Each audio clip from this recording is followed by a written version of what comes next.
Ayan o, ito, nandito pa pala yung Riles. Ayun o, nagmi-meeting sila.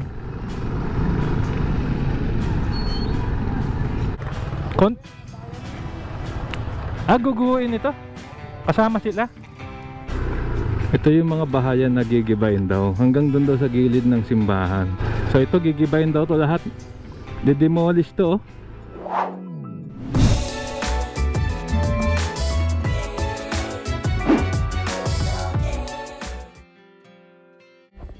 Ayan mga kasama, nandito po tayo sa Timolina Street dito sa Alabang. At ito nga po no, 6 years ago, ito po yung kuha ng istasyon ng PNR Alabang, Alabang Station. Yung po malaking gusali, yung po yung likod ng Star Mall Alabang.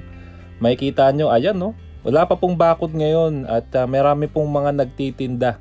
Ibang-iba na po itsura ngayon. So ito naman po, POV naman, point of view naman ng nasa istasyon. 6 years ago rin po, ito po yung ngayon po may bakod na ito ngayon at yung may mga bahayan daw pong i-demolish no. At napuntahan nga ng GMA, napanood ko nung isang araw, parang isang compound po rito. So susubukan din po nating tignan, mukhang malaki po talaga yung gagawing istasyon dito ng PNR Alabang South Railway Project no. Maraming maapektuhan. Alright, magandang araw mga kababayan no. We're back dito po tayo sa Muntinlupa National Road no, northbound po ito. Barangay Putatan mga kabayan. Naisip ko po na i-cover natin yung nangyayaring ganap no.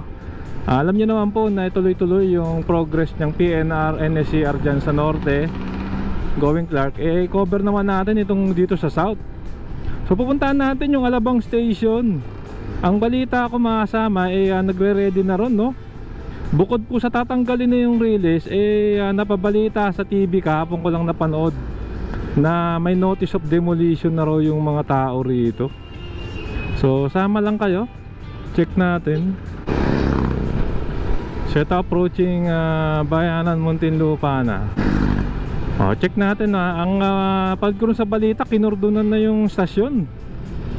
So ito nga no, ito nga PNR NSCR South Railway mga kababayan, 5 taon na natitigil yung operasyon. So nangyari nga, kawawa yung mga commuter natin. So nangyari nga no, kawawa yung mga kababayan natin kasi 5 taon wala silang murang transportasyon. Kasi 25 lang makapunta ka na ng Maynila from Alabang. Grabe no. So ngayon yung mga bus na dineploy ng PNR, nasa 75 hanggang 80 yata yung pamasahe hanggang Tutuban. Siyempre in difference din ng 50. Malaking bagay yun no, lalo na kung minimum wager ka. Pero kung mga babayan, kung long term yung isipin nyo, ang ganda nito kasi nakikita nyo naman yung release ng trend dyan sa NSCR papuntang Clark no. Diba elevated? So wala na kayong makikitang mga railway crossing kasi nga wala na sa lupa yung mismong stasyon. Elevated na, so mas mabilis, tuloy-tuloy no. So isa yun sa mga benefits no. Wala nang yung makikita nyo stop, look and listen kasi nasa taas na. Yun nga no, pero 5 years meaning ko po, ako actually natatagalan din ako ron. Baka kaya pang pabilisin kasi nga 5 years magtitiis yung may isang batch ng mga estudyante dyan sa PUP Santa Mesa na hindi makakaranas ng tren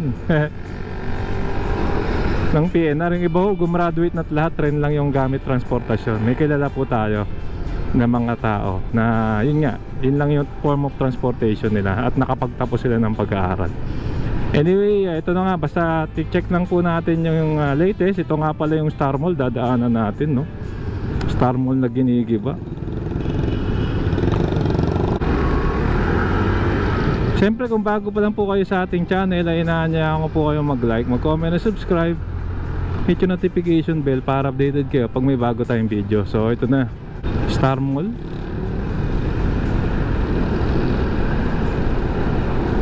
Tayo para sa Rizal Avenue yata ang pangalan ng daan na yan no? Sa Mailianas, Alabang.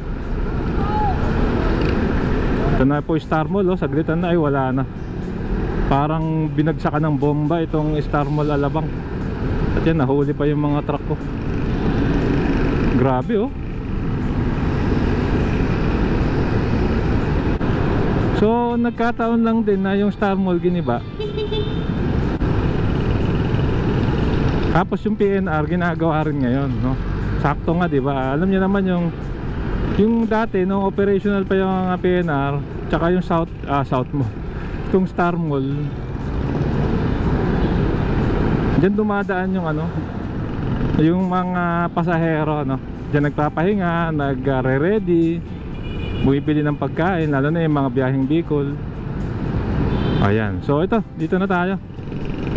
Ayan, so nakaliko na tayo. Ito na tayo ngayon, check na natin. Ito na going Liana, sa likod lang yan. Tapos i-demolition daw yung ano, yung mga bahay. Hindi ko alam kung makakapasok pa tayo eh, pero susubukan natin. Kasi may cordon na. Ayan, mawawala na itong ganito. Stop, look and listen kasi nga elevated na.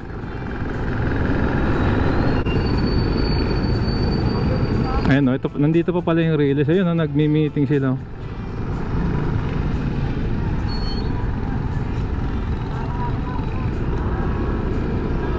Nagmi-meeting sila ron.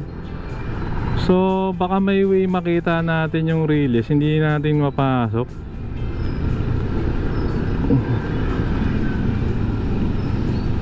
Check tayo ng ibang way para po sa maluwag. Check natin dito, baka may daan dito. So ito yung status ngayon dito. Umikot tayo kasi cordon ng aron. Check lang natin ground level. Hindi ko sure kung makakapag-drone ako rito eh. Ang init mga kababayan. Ah, dito pwede ka pang tumaan.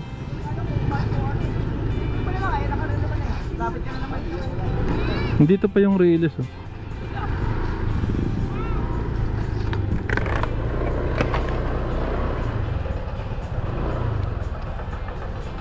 Bagong stasyon sir na. Bagong stasyon gagawin. Yung wala nang ang tren eh. Pero kung tutusin maganda naman nakataas eh, no? Tapos sumabay pa yung Star Mall sira. Ha? Star Mall pa rin ba to? Vista Mall. Kay Manny Villar pa rin.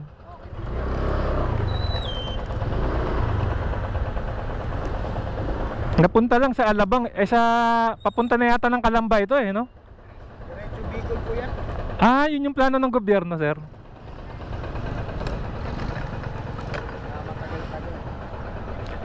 Sa Santa Rosa, busy rin eh. Napadaan ako eh. May bakod na rin. Tsaka San Pedro, wala nang release. San Pedro. Ito pala Vista Mall, ang ganda, parang Pitex pala ito, no? Pag ginawa. Pinayuna po dyan yung terminal na Vista Terminal. Nakalagay ko. Pero okay din niya kasi hanggang Bicol na eh, no? Mas mabilis po ang ano niyan. Gagawin po atang ano, tatlong release. Guguhin ito? Kasama sila?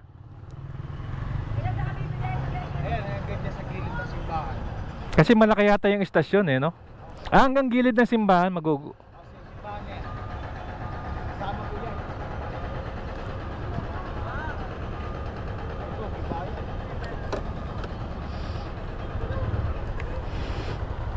May release pa pala rin. Sa Laguna sir, wala nang release. Natanggal na.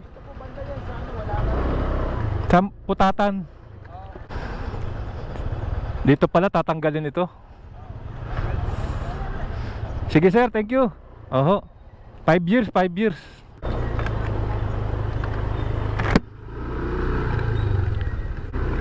Ito yung mga bahayan na gigibayin daw. Hanggang doon daw sa gilid ng simbahan. So, tignan lang natin.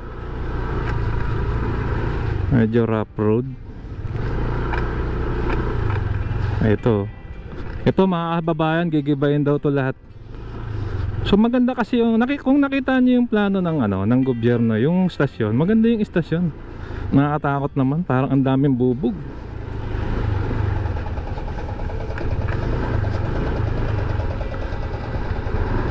So ito gigibayin daw to lahat. Didemolish to. Tignan natin kung mayroong labasan dito.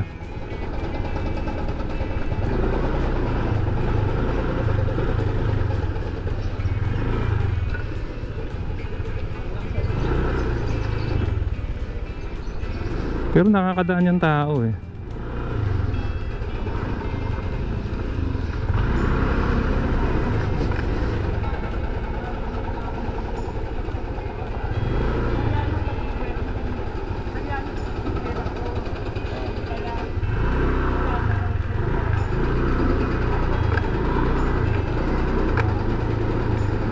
Ito na maganda yung gulong natin. So ito yung gigiba yung mga bahay.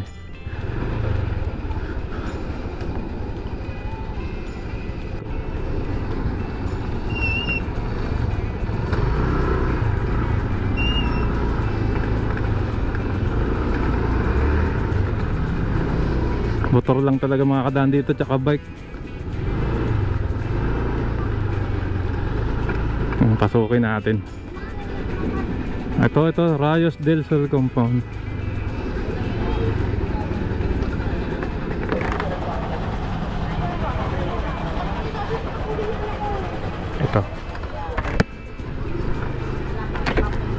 Ito yung mga bahayang gigibain mga kababayan dito. Rayos del Sol compound.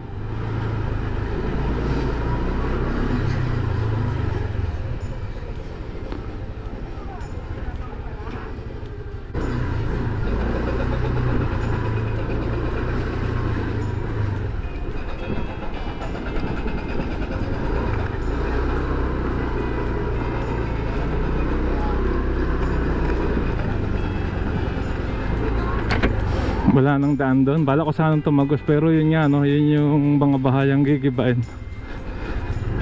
5 years mga kababayan. Yun, nakikipag-negosasyon na. Ito yung nabalitaan ko sa balita, pinuntahan ko lang din eh. So ayan ang latest ngayon dito.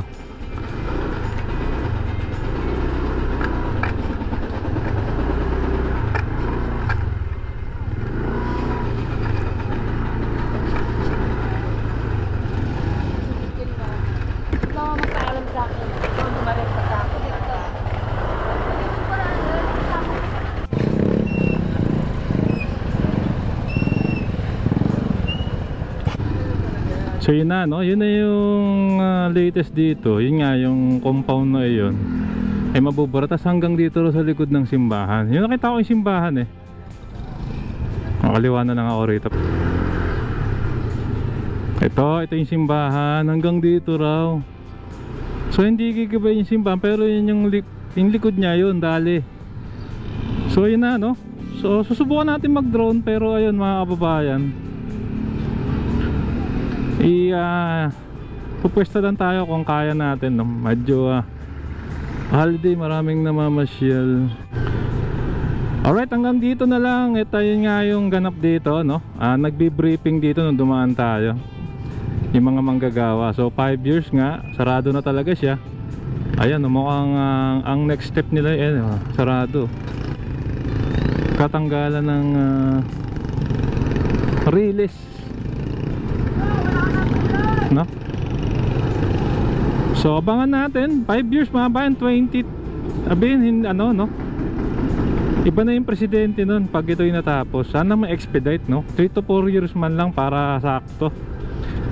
Parang ang tagal pa nung 5 years Ay, pero 5 years mga bayan, makakasakay na tayo ng trend. Anyway mga bayan, hanggang dito na lang. Cover naman natin yung bagong pamilyang bayan ng Muntinlupa. Kung nagustuhan nyo tong video ay nahanyayan ko po kayong mag-like, mag-comment at subscribe, video notification bell para updated kapag may bago tayong video. Maraming pong salamat. Keep safe at masakit, sarap maglakbayan. See you po sa next vlog update mga kasama.